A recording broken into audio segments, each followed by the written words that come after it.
Student, आज हम economy की तीसरी क्लास करने वाले हैं, वॉल्यूम 3।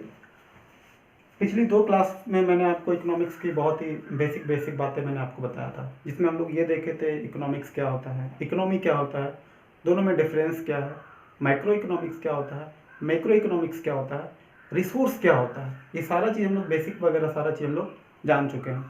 आज हम लोग ये जानेंगे कि ये अर्थव्यवस्था यानी कि इकोनॉमी कितने प्रकार का होता है। तो इसको पहले इसका क्लासिफिकेशन जब हम करेंगे, इकोनॉमिक्स जो है मूलतः 3 प्रकार का होता है। स्वामित्व के आधार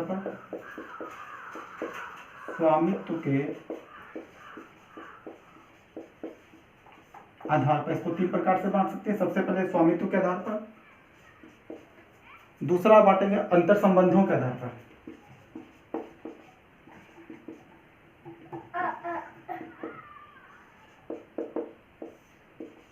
अंतर संबंधों के आधार पर, और तीसरा जो इसका है वो है विकास के अवस्था के आधार पर, विकास के अवस्था के आधार पर। हम अर्थव्यवस्था को 3 रूप में बांटे। सबसे पहले बांटे कि स्वामित्व के आधार पर अर्थव्यवस्था कितने प्रकार का होता है। तो अगर हम देखें स्वामित्व के आधार पर देखें तो स्वामित्व के आधार पर अर्थव्यवस्था 3 प्रकार का होता है।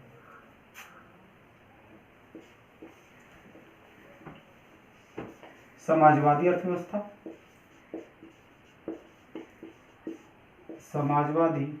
दूसरा पूंजीवादी, और तीसरा है हमारा मिश्रित अर्थव्यवस्था। उसी तरह अगर हम इंटरलिंकिंग की बात करें, इंटररिलेशन की बात करें, अंतर संबंधों के आधार पर अर्थव्यवस्था 2 प्रकार के होते हैं। खुली अर्थव्यवस्था यानी जिसको हम कहते हैं ओपन इकोनॉमी, दूसरा है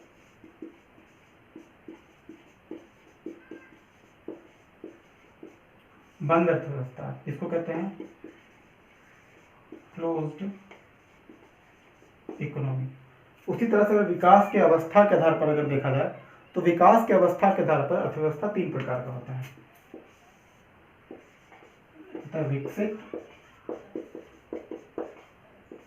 दूसरा होता है विकासशील, और तीसरा होता है अल्प विकसित।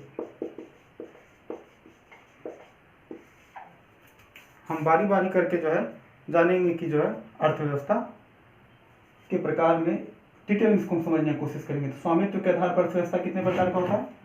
समाजवादी अर्थव्यवस्था, पूंजीवादी अर्थव्यवस्था और मिश्रित अर्थव्यवस्था।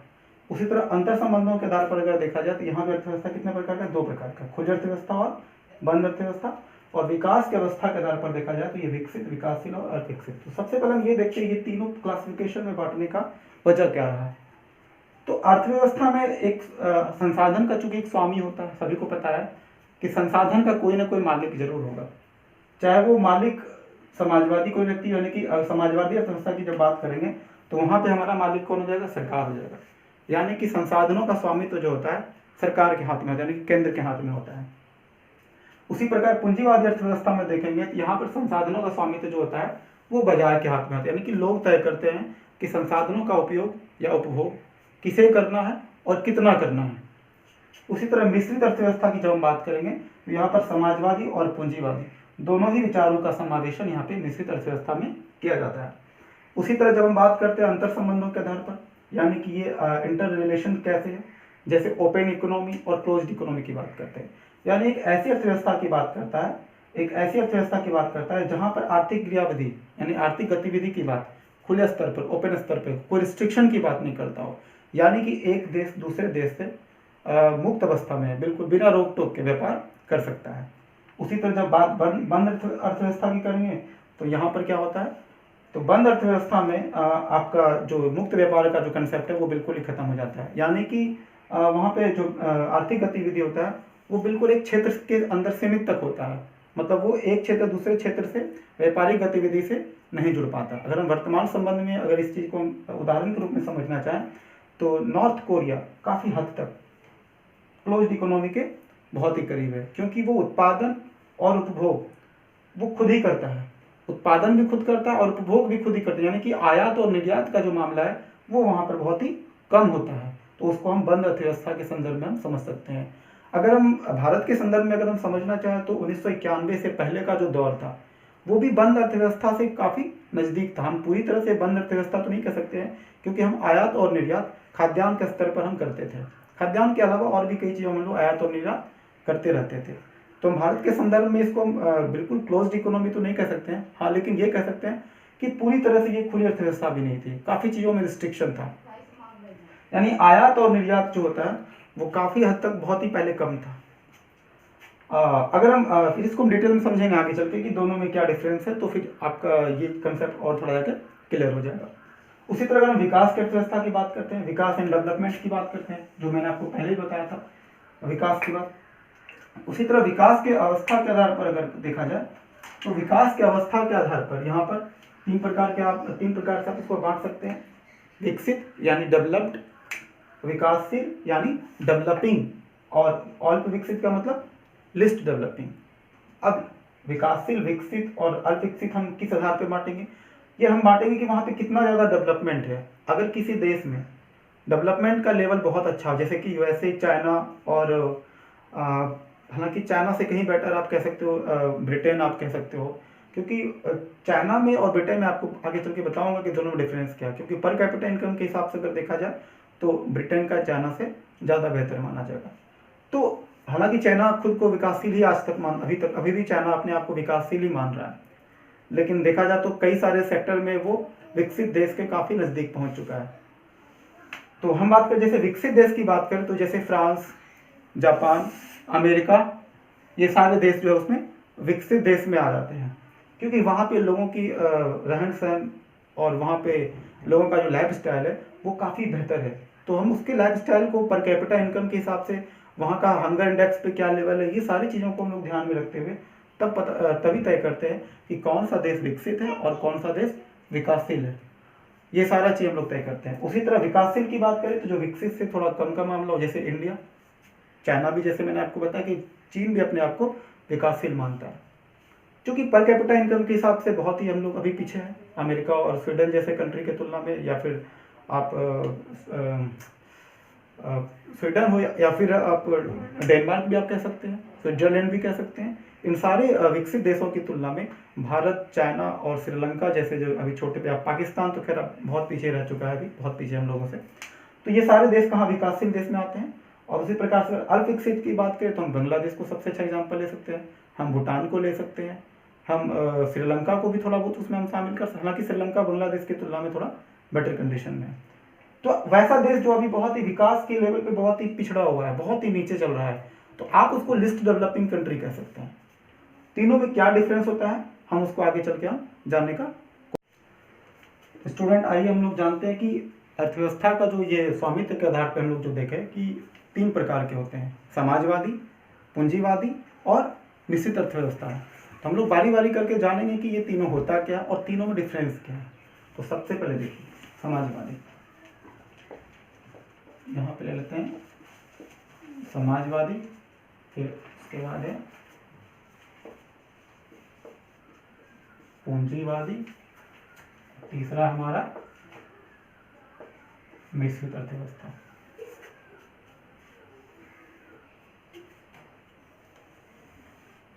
अगर हम बात करते हैं समाजवादी अर्थव्यवस्था की, तो समाजवादी अर्थव्यवस्था में क्या होता है कि यहाँ पर जो आर्थिक गतिविधि होता है, तो आर्थिक गतिविधि में क्या चीज़ आर्थिक गतिविधि होगा? उत्पादन किस चीज़ का होता है? वस्तु और सेवा का। तो जिस चीज़ का प्रोडक्शन होता है तो उसी चीज़ का आर्थिक गतिविधि होगा। तो उस आर्थिक गति में जो, यानी कि उस वस्तु और सेवा का जो कीमत है वो तय कौन करेगा? सबसे बड़ा मुद्दा ये होता है इसमें कि इसमें अगर हम बात करते हैं समाजवादी अर्थव्यवस्था की बात करें तो इसमें वस्तु की कीमत जो होता है वो केंद्र के द्वारा, यानी कि सरकार के द्वारा ही तय होती है। जबकि अगर हम बात करते हैं पूंजीवादी अर्थव्यवस्था की बात करते हैं तो इसमें कीमत कौन तय करता है?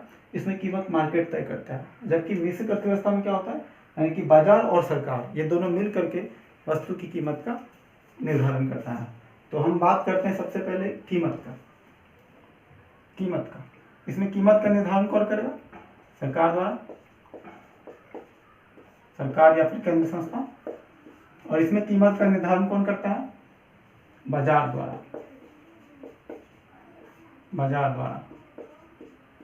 अच्छा, ये बाजार द्वारा अगर हम बात करें, यहाँ तो चलो समझ में आता है कि सरकार किसी वस्तु या सेवा का कीमत तय कर देगा कि ये वस्तु इसी कीमत पे मिलेगा। लेकिन हम बात जब करते हैं कि बाजार द्वारा ये कीमत कैसे तय होगा, तो वहां बात आ जाता है डिमांड और सप्लाई का।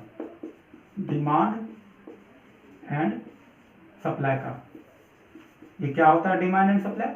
डिमांड को हिंदी में मांग कहते हैं, सप्लाई का मतलब होता है उत्पादन। यानी हम अगर बेसिक बात अगर हम करें कि किसी भी चीज का कीमत कब बढ़ता है, कीमत कब बढ़ेगा? कीमत तभी बढ़ता है जब किसी चीज का डिमांड क्या हो, यानी कि मांग क्या हो। मांग में वृद्धि अगर हम कर देते हैं तो किसी भी वस्तु या सेवा की कीमत क्या हो जाता है? ज्यादा हो जाता है। और इसी के विपरीत अगर हम मांग में कमी कर दें, यानी कि लोगों का डिमांड ही ना हो, तो इससे कीमत का क्या होगा? इससे कीमत क्या होगा? घट जाता है। लेकिन जब हम बात करते हैं सप्लाई की, यानी क्या? सप्लाई की बात है जब हम करते हैं, सप्लाई से कीमत पर कैसे असर पड़ता है? तो अगर हम किसी वस्तु या सेवा का सप्लाई अगर हम बढ़ा देते हैं, यानी कि मार्केट में उस वस्तु या सेवा का बाढ़ आ गया है, बहुत ज्यादा हो गया है, तो ऐसे में क्या होता है कि लोगों का डिमांड क्या हो जाता है? ऑटोमेटिक घट जाता है। यानी कि अगर हम बात करते हैं सप्लाई का अगर बढ़ता है, सप्लाई के बढ़ने से क्या होता है? किसी चीज का डिमांड कम होगा, यानी कि सप्लाई अगर ज्यादा हो जाएगा तो मांग क्या हो जाएगा? घट जाता है। और जैसे ही मांग घटेगा तो उस वस्तु का कीमत क्या हो जाएगा? ऑटोमेटिक नीचे चला जाता है, गिर जाता है। और उसी प्रकार से अगर हम बात करते हैं कि सप्लाई की बात करते हैं, अगर हम सप्लाई कम करते हैं तो जैसे ही मार्केट में किसी वस्तु या सेवा का सप्लाई घटेगा, तो सप्लाई घटते ही क्या हो जाएगा? सप्लाई घट चुका है लेकिन लोगों का मांग तो क्या हो जाएगा? लोगों का मांग तो वैसे ही बढ़ रहा है, क्योंकि मार्केट में वस्तु या सेवा बहुत कम है। अगर मार्केट में बहुत कम है और लोगों का डिमांड घट नहीं रहा है कि मांग उसका क्या है? पूर्ववत हो या फिर मांग बढ़ जाए, दो ही चीज हो सकता है। सप्लाई घट जाए या तो मांग बढ़ जाए, या फिर मांग जैसा पहले था वैसा ही रह जाए। तो ऐसी अवस्था में क्या हो जाएगा? जब मांग बढ़ जाता है तो कीमत क्या हो जाता है? उस वस्तु या सेवा का क्या होता है? बढ़ जाता है। अगर इसी चीज को अगर वर्तमान दौर में अगर हम समझें, तो अभी जो पेंडेमिक का दौर चल रहा है, महामारी का जो दौर चल रहा है कोरोना का, तो आपको शुरुआती फेज में आपको याद होगा जब सरकार अचानक से फैसला लिया, भारतीय सरकार अचानक से फैसला लिया कि अब लॉकडाउन करना 21 दिन का, तो आपने भी फेस किया होगा कि उस दौरान क्या हुआ था कि अचानक से किराना वस्तु का जो कीमत है, यानी कि आटा, चावल, दाल, ये नमक वगैरह हर चीज़ का कीमत जो है अचानक से बढ़ गया, क्योंकि लोगों में एक डर पैदा हो गया कि पता नहीं लॉकडाउन होने की वजह से ऐसा ना हो कि ये वस्तु या सेवा जो हमारे लिए बहुत ही जरूरी है वो चीज़ें ना मिले। तो ऐसे में क्या हुआ कि लोग टूट पड़े, लोग किराना दुकान पे अपनी जरूरत के सामान के लिए टूट पड़े। और ऐसे में क्या हो गया, किराना दुकान के पास जो है जो उनके पास रिजर्व में रखा हुआ सामान था वो अचानक क्या होने लगा? कम पड़ गया। यानी कि उनके पास सप्लाई क्या हो गया? घट गया। सप्लाई कर नहीं पा रहे थे और लोगों का मांग क्या था? बहुत ज़्यादा था, और सप्लाई हमारा पूरा घट गया था। तो ऐसे में क्या हो गया, उन सारी खाद्य वस्तुओं का जो कीमत है वो क्या हो गया? बहुत ही ज़्यादा बढ़ गया। तो डिमांड और सप्लाई का तो आप मैंने समझ गए, ये ऐसा नहीं सिर्फ इकोनॉमिक्स का ही मामला है, ये हमारे निजी जीवन में भी डिपेंड करता है डिमांड और सप्लाई का। जैसे अगर हम मजाक में समझें कि अगर आपके रिलेशन में अगर आप बार बार ऐसे इसको मजाक में ही समझते हैं कि अगर आप किसी रिश्तेदार के यहाँ बार बार आप आना जाना अगर आप करोगे तो आपका डिमांड क्या हो जाएगा? यानी आप अपने आने जाने का सिलसिला अपना सप्लाई बढ़ा दिए हो, तो ऐसे में क्या होगा? आपका डिमांड घट जाएगा। और अगर हम बहुत कम जाते हैं, शायद ही बहुत कम, जैसे लोग किसी रिलेशन में ऐसा होता है कि लोग बहुत कम आना जाना करते हैं, तो जैसे आप ससुराल भी कह लो, ससुराल में भी क्या होता है अगर आप ज़्यादा आना जाना करने लगे तो फिर आपका जो है डिमांड वो क्या हो जाएगा? घट जाएगा। फिर आपका वही हाल हो जाएगा, घर का मुर्गी दाल बराबर। तो ये हम निजी जिंदगी में समझते हैं, हालांकि ये मजाक था, लेकिन डिमांड और सप्लाई तो जिंदगी के हर हिस्से में शामिल है, चाहे वो अर्थव्यवस्था हो या फिर हमारा निजी जिंदगी हो। उसी प्रकार से हम बात करते हैं मिश्रित अर्थव्यवस्था में। तो मिश्रित अर्थव्यवस्था में भी वही बात है, यहाँ भी पूंजीवादी अर्थव्यवस्था की तरह जो किसी वस्तु या सेवा का जो कीमत होगा वो मार्केट तय करेगा, इसमें कहीं को संदेह नहीं है। कीमत तो मार्केट ही तय करेगा। मार्केट तय करने का मतलब उपभोक्ता कीमत का निर्धारण करता है। वो उपभोक्ता यानी कि हम निर्धारित करते हैं कि किसी वस्तु का डिमांड ज़्यादा होगा या फिर किसी वस्तु का डिमांड घटेगा। यानी कि हमारे खपत के हिसाब से देखा, यानी कि जिस वस्तु या सेवा का हम खपत ज़्यादा करेंगे तो सीधी सी बात है, अगर उस अनुपात में कि उस वस्तु या सेवा का सप्लाई नहीं होगा तो कीमत क्या हो जाएगा, बढ़ना तय है। उसी प्रकार मिश्रित अर्थव्यवस्था की अगर हम बात करते हैं तो यहाँ भी जैसे मैंने आपको बताया कि यहाँ भी कीमत का निर्धारण कौन करता है, बाजार ही करता है, यानी कि यहाँ भी आम लोग ही करते हैं तय। लेकिन इसमें ये होता है कि इसमें रेगुलेशन का काम जो करता है, नियमन का काम, यानी कंट्रोल करने का काम, यानी कि कंट्रोल करने का काम है कौन करेगा, सरकार करेगा। आखिर क्या वजह होता है कि सरकार को करना पड़ता है? वजह ये होता है कि ऐसा ना हो कि अब कंपनी मनमानी करने लगे। कंपनी, क्योंकि बहुत ऐसा चीज़ होता है जहाँ पर कि कंपनी को पता है इस चीज़ का डिमांड ज़्यादा है, तो डिमांड ज़्यादा तो कंपनी मनमाना तरीके से किसी वस्तु या सेवा की कीमत बढ़ा सकते हैं। तो ऐसे में क्या होता है कि इस ऐसे स्थिति में हम क्या करते हैं कि सरकार जो है उस वस्तु या सेवा का जो कीमत होता है वो कौन तय करता है, सरकार नियम लगाता है कि आपको इससे ज़्यादा आप कीमत नहीं वसूल कर सकते। जैसे हाल फिलहाल अगर आप 2-3 दिन पहले का न्यूज अगर आप देखें तो कोरोना के टेस्ट का जो कीमत है वो बहुत ज़्यादा बढ़ चुका था। निजी अस्पताल कोरोना का टेस्ट यानी कि कोविड का टेस्ट का कीमत जो है बहुत ज़्यादा ले रहे थे, यानी ट्रीटमेंट की अगर हम बात करते हैं तो।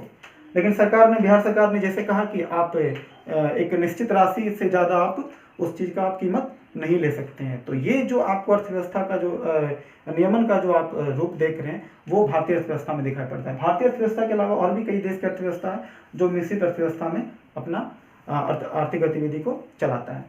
तो आपने क्या देखा कि समाजवादी अर्थव्यवस्था में क्या होता है, कीमत किसी वस्तु या सेवा का कीमत कौन तय करता है, सरकार तय करता है। तो इससे आप एक चीज देखो, इसका बेनिफिट भी और लॉस भी है। इसका क्या बेनिफिट है, अगर किसी वस्तु या सेवा का कीमत सरकार तय करता है तो इससे क्या होता है कि जो उद्यमी जो निजी व्यापारी होते हैं वो किसी वस्तु या सेवा का कीमत जो है वो अपने मनमाना तरीके से वो घटाना या बढ़ाना वो नहीं कर पाते हैं।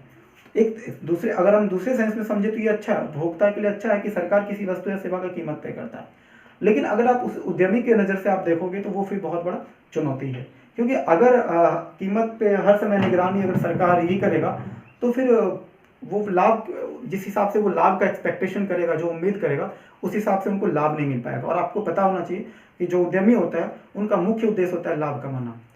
तो ऐसे में क्या होगा, वो हतोत्साहित हो जाएंगे, फिर वो वस्तु यानी कि प्रोडक्शन जो है वो उस हिसाब से कर नहीं पाएंगे, क्योंकि उनको पता है हम कितना भी प्रोडक्शन कर लें, जब उस चीज़ का कीमत सरकार ही तय करेगा तो फिर वो करने का उनका जो मनोबल है वो क्या हो सकता है, टूट सकता है। तो जो कि अगर उनका मनोबल टूट गया तो इसका सीधा असर कहाँ पड़ेगा, जीडीपी पे असर पड़ेगा, जो कि एक चिंताजनक स्थिति है। तो पूर्ण रूप से अगर हम समाजवादी अर्थव्यवस्था की बात करें तो अगर उपभोक्ता की नज़र से देखा जाए तो ये अच्छी बात तो है कि किसी वस्तु या सेवा की कीमत सरकार तय करे, तो कीमत में ज़्यादा उछाल या मंदी नहीं आएगा। लेकिन दूसरा ही पक्ष अगर हम उद्यमी की नज़र से हम देखें तो फिर ये एक चिंताजनक बात है। उसी प्रकार हम पूंजीवादी अर्थव्यवस्था की बात करें, अगर वस्तु या सेवा का कीमत हर वक्त अगर केवल बाजार ही तय करता है, यानी कि मार्केट ही, यानी कि लोग ही तय करते, यानी कि डिमांड और सप्लाई के हिसाब से अगर हम हमेशा चलेगा तो फिर ये भी चिंताजनक बात है। जैसे अगर उदाहरण के रूप में समझें, जैसे कि कोविड का मामला जब तेजी से बढ़ रहा था तो उसमें मार्केट में सैनिटाइजर का कीमत बहुत ज़्यादा बढ़ चुका था, क्योंकि इस समय डिमांड सैनिटाइजर का क्या हो चुका था, बहुत ही ज़्यादा हो रहा था। और ऐसे में क्या हो रहा था, सैनिटाइजर का चूंकि उस हिसाब से आप सप्लाई नहीं कर पा रही थी कंपनी, और वैसे में उसका क्या हुआ, कीमत बहुत ज़्यादा बढ़ गया। तो यहाँ पर सरकार को इंटरवीन करना पड़ा कि आप मतलब चूंकि सैनिटाइजर हमारे लिए बहुत ज़रूरी चीज़ बन चुका था। जैसे आप मास्क की बात करते हैं तो मास्क का भी कीमत जो है बहुत ज़्यादा बढ़ चुका था।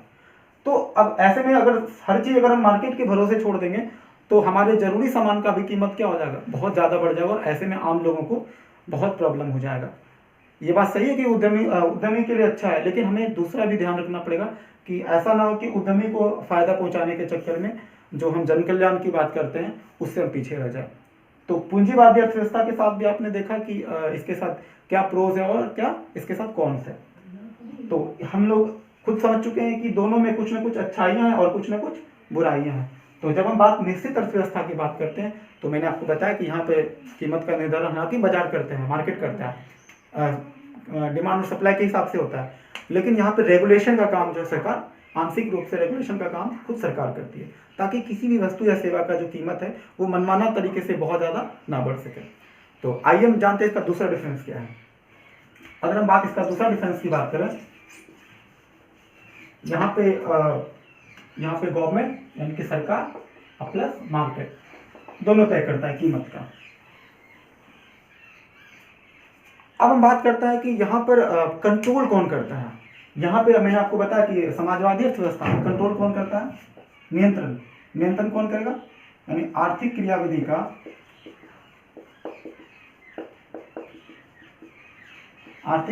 का नियंत्रण कौन करेगा,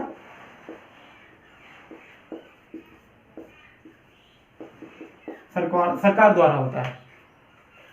तो आप इसको क्या कह सकते हैं, यानी कि एक प्रकार का क्या है, यहाँ पे एक समाजवादी में आप देखें तो सरकार का ज्यादा कंट्रोल होता है। तो अगर हम बात करते हैं कि यहाँ पे पूंजीवादी अर्थव्यवस्था की बात करते हैं, तो पूंजीवादी अर्थव्यवस्था में कीमत का निर्धारण कौन करेगा, यानी कि इसका नियंत्रण कौन करता है। इसका नियंत्रण एक तरह से देखा जाती है बाजार द्वारा ही होता है, यानी कि मार्केट द्वारा आप कह सकते हो, और प्लस पूंजीपति के द्वारा, उद्यमी आप कह सकते हो, ज्यादा अच्छा रहेगा, उद्यमी। और यहाँ पे कौन होगा, यहाँ पे तो दोनों होगा, दोनों ही मिलकर कंट्रोल करेगा, यानी कि आर्थिक क्रियाविधि पर नियंत्रण से यहाँ पे सरकार के द्वारा होता है, यहाँ पे मार्केट और उद्यमी के द्वारा होता है, और यहाँ पे गवर्नमेंट और मार्केट यहाँ पे तो हमेशा रहेगा ही। यानी यहाँ पे आर्थिक क्रियाएं जो होती है वो निजी क्षेत्र के द्वारा आप कह सकते हो, यानी कि प्राइवेट सेक्टर के माध्यम से आप कह सकते हो, एक तरह से इसको क्या कह सकते हो, प्राइवेट सेक्टर में। और यहाँ की बात हम जब कराएंगे तो पब्लिक, यानी इसको पब्लिक भी कह सकते हो, पब्लिक सेक्टर, ये प्राइवेट सेक्टर हो गया, और ये आपका क्या है, पब्लिक प्लस प्राइवेट दोनों है। अब हम बात करते हैं उत्पादन का। इस समाजवादी अर्थव्यवस्था में उत्पादन क्या होता है, यहाँ पे आवश्यकता के अनुसार किया जाता है, यानी कि इसका जो उत्पादन होता है, उत्पादन जो करेगा वो आवश्यकता के अनुसार होगा। लेकिन यहाँ पर देखा जाए तो यहाँ पर क्या होगा, यहाँ पे नागरिकों के मांग के अनुसार होता है। यहाँ पर क्या होता है, नागरिकों के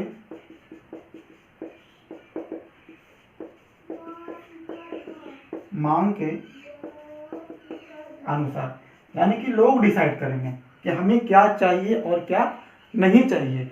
जबकि इसमें क्या होता है, सरकार तय करती है कि आपके लिए क्या जरूरी है। यहाँ पर सरकार नियंत्रण करती है कि आम लोगों को क्या इस्तेमाल करना है और क्या इस्तेमाल नहीं करना है।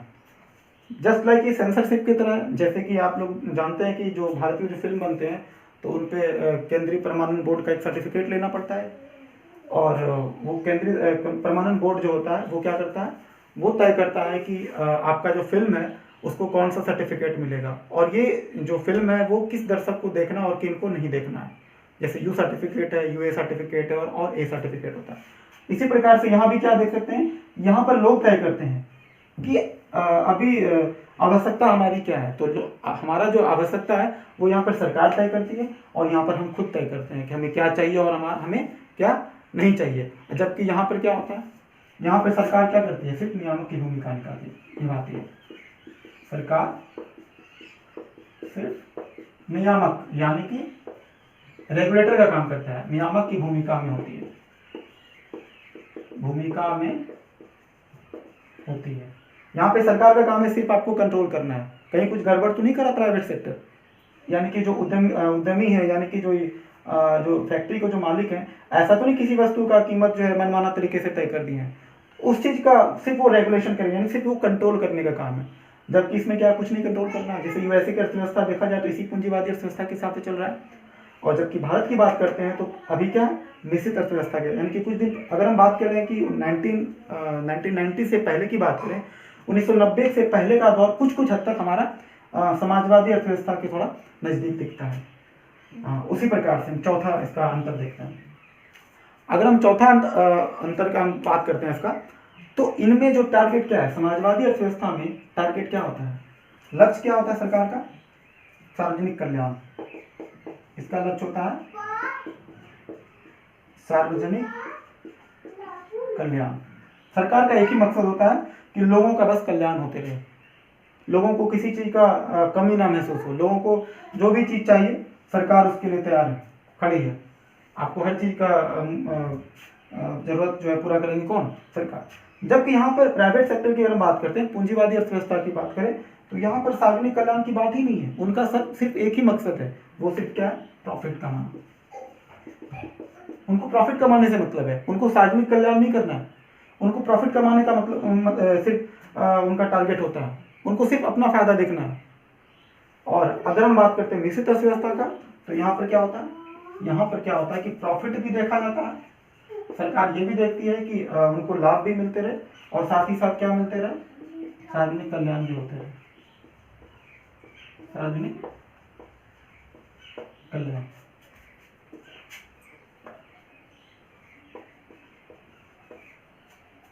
तो मैंने बताया आपको कि यहाँ पे सरकार सिर्फ रेगुलेशन की भूमिका भी निभाती रहती है। जैसे अभी आप अगर हम इसको एग्जांपल के तौर पे अगर हम समझना चाहें, जो रिलायंस इंडिया लिमिटेड जो है एक कंपनी है, रिलायंस। अब रिलायंस कंपनी यहाँ पर अपना वस्तु और सेवा, आजकल तो वस्तु भी उत्पादन करने लगा है, पहले तो सिर्फ सेवा का था, तो वस्तु और सेवा ये दोनों का उत्पादन हो रहा है।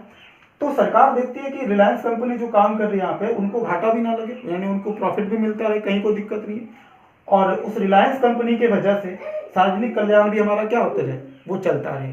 तो ये सारा चीज़ का मतलब रिलायंस जो है वो ध्यान रखती है कि रिलायंस भी ध्यान रखती है और सरकार भी ध्यान रखती है, तो दोनों मिल करके हमारी अर्थव्यवस्था को ये चलाते हैं, इसलिए इसको मिश्रित अर्थव्यवस्था कहा जाता है। तो आपने देखा कि यहाँ पे डिमांड सप्लाई का कोई दौर नहीं है, कुछ मामला ही नहीं डिमांड सप्लाई का। ये पूरी तरह से देखा जाए तो बहुत हद तक ये कार्ल मार्क्स के सिद्धांतों पर आधारित है। मैं आपको किसी और वीडियो में बताऊंगा कि कार्ल मार्क्स के सिद्धांत क्या थे, तो इस चीज़ पे कभी और बात करेंगे हम लोग। और यहाँ पे आप देखें कि यहाँ पे कोई कंपटीशन नहीं था, यहाँ पे कोई कंपटीशन नहीं था, नो कंपटीशन, नो कंपटीशन, यानी कि यहाँ पर प्रतिस्पर्धा बिल्कुल नहीं है, प्रतिस्पर्धा। और यहाँ पर क्या है? गलाकार प्रतियोगिता है। यहाँ पर यह है कि जो कंपनी जिसमें दम होगा, सीधी सी बात है, जिसमें दम होगा वही लाभ कमा पाएगा। क्योंकि आजकल जैसे हम अगर इसको टेलीकॉम सेक्टर के हिसाब से अगर हम समझना चाहें उदाहरण के रूप में, जैसे शॉमी का सैमसंग है और रियलमी है, ऐसे कई सारी कंपनी, जैसे एप्पल भी है। तो ये कंपनियां आपस में एक प्रतिस्पर्धा के दौर में चली गई। ये हर कंपनी सोचती है कि हम लोगों को कम रेट में अच्छा चीज़ हम दिला सकें, तो ये कंपटीशन है यहाँ पे। और इस कंपटीशन के दौर पे जो बेहतर परफॉर्मेंस देगा उसी का मार्केट यहाँ पर क्या होगा? टिकेगा। आप नोकिया कंपनी का उदाहरण के रूप में आप समझ सकते हैं कि नोकिया का मार्केट अभी कितना खराब हो चुका है, क्योंकि नोकिया एक समय वो मोबाइल कंपनी में वो एक किंग था वो, लेकिन अभी के हिसाब से देखा जाए तो नोकिया काफ़ी पिछड़ चुका है, क्योंकि वो इस प्रतिस्पर्धा के दौर में वो टिक नहीं पाया। तो यहाँ पर क्या है? यहाँ पर प्रतिस्पर्धा बहुत ज़्यादा है कि जो प्रतिस्पर्धा कर पाएगा वही टिकेगा, यानी यहाँ पे फुल कंपटीशन आप कह सकते हो। जबकि यहाँ पर आप क्या कह सकते हो?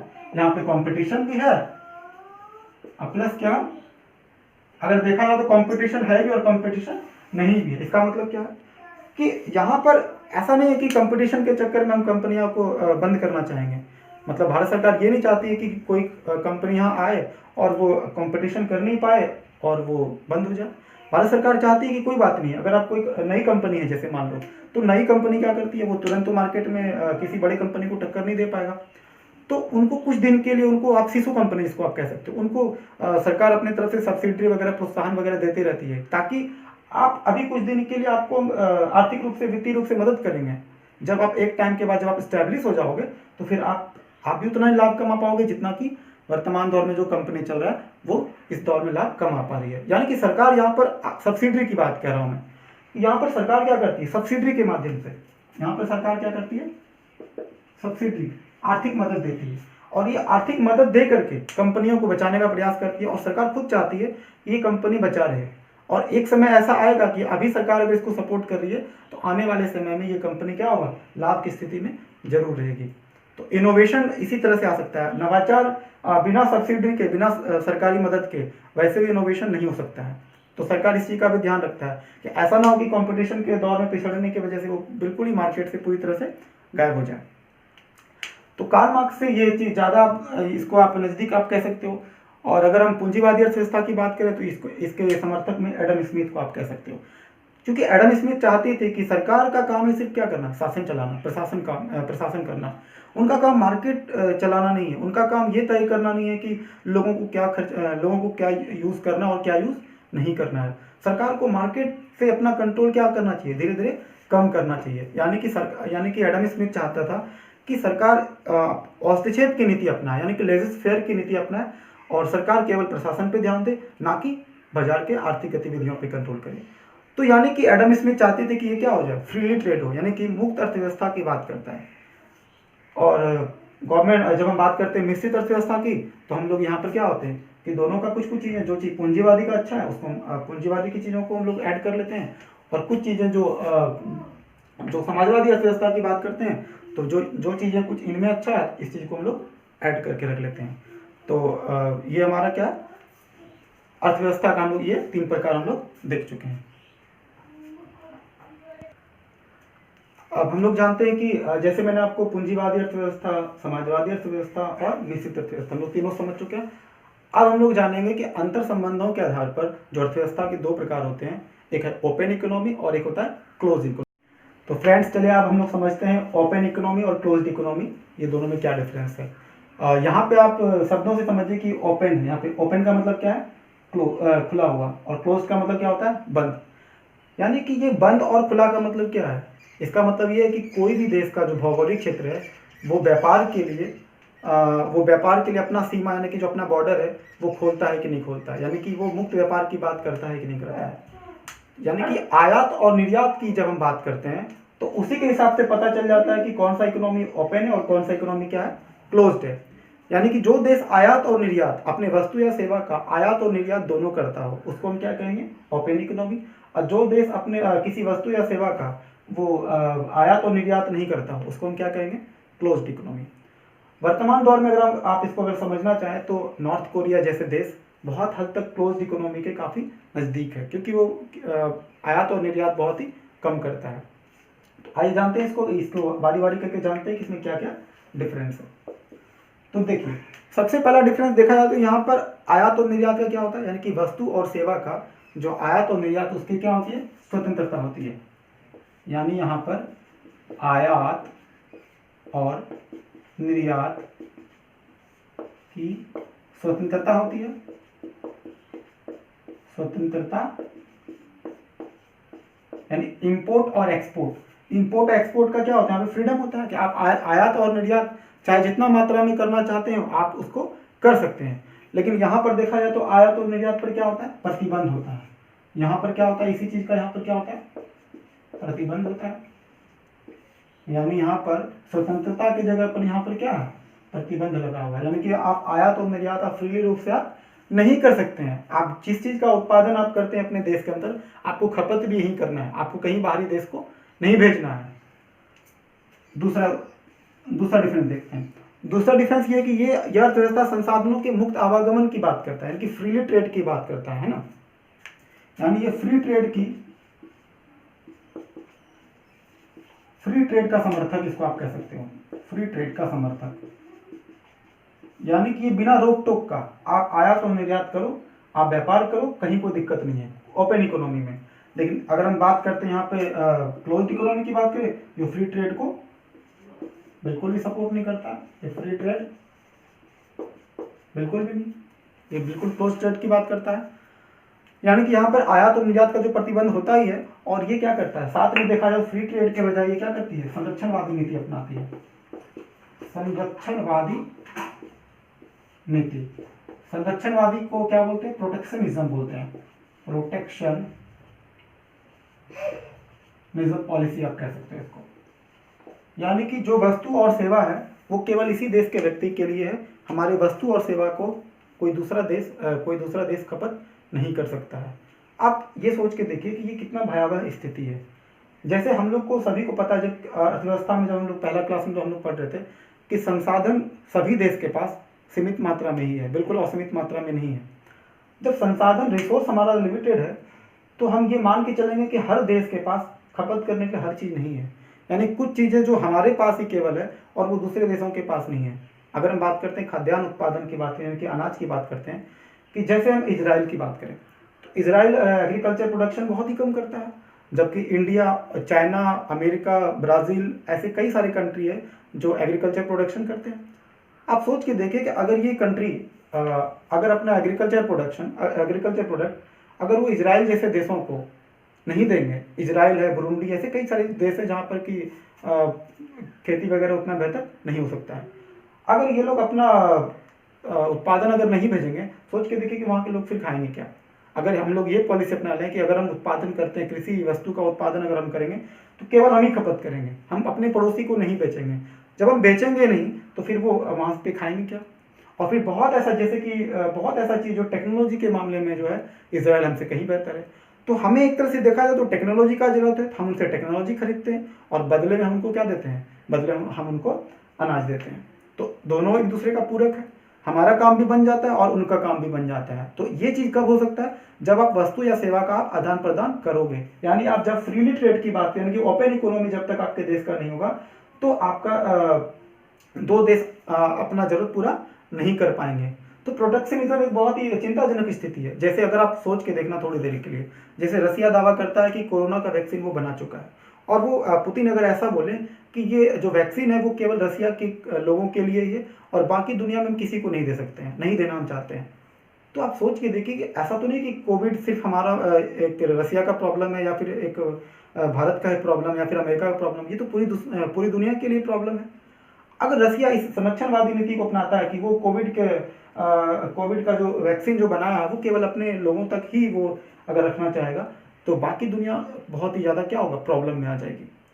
तो इस तरह से केवल कोविड का वैक्सीन की बात नहीं करते, बाकी बहुत ऐसी चीज़ होते हैं जो कि कोई एक देश ज़्यादा उत्पादन करता है और दूसरा देश के पास बिल्कुल भी नहीं होता है। तो प्रोटेक्शनिज्म देखा जाए, संरक्षणवादी जो नीति होती है वो अर्थव्यवस्था के लिए बहुत ही ज़्यादा चिंताजनक स्थिति, बेहतर स्थिति आप इसको नहीं कह सकते हैं। और तीसरा बात अगर हम देखें तो ये लिबरल होता है, यानी कि खुली व्यवस्था की बात करते हैं, यानी ये उदारवादी होते हैं, यानी ये उदारवादी विचारधारा को मानते हैं, उदारवादी होते हैं, लिबरल होते हैं ये लोग। लिबरल का मतलब ओपन इकोनॉमी में क्या होता है कि आपको ज़्यादा रोक टोक नहीं करना है, आप बस प्रोडक्शन करो, अपना उत्पादन करो, खपत करो, आप आयात निर्यात करो, कहीं को टेंशन नहीं है।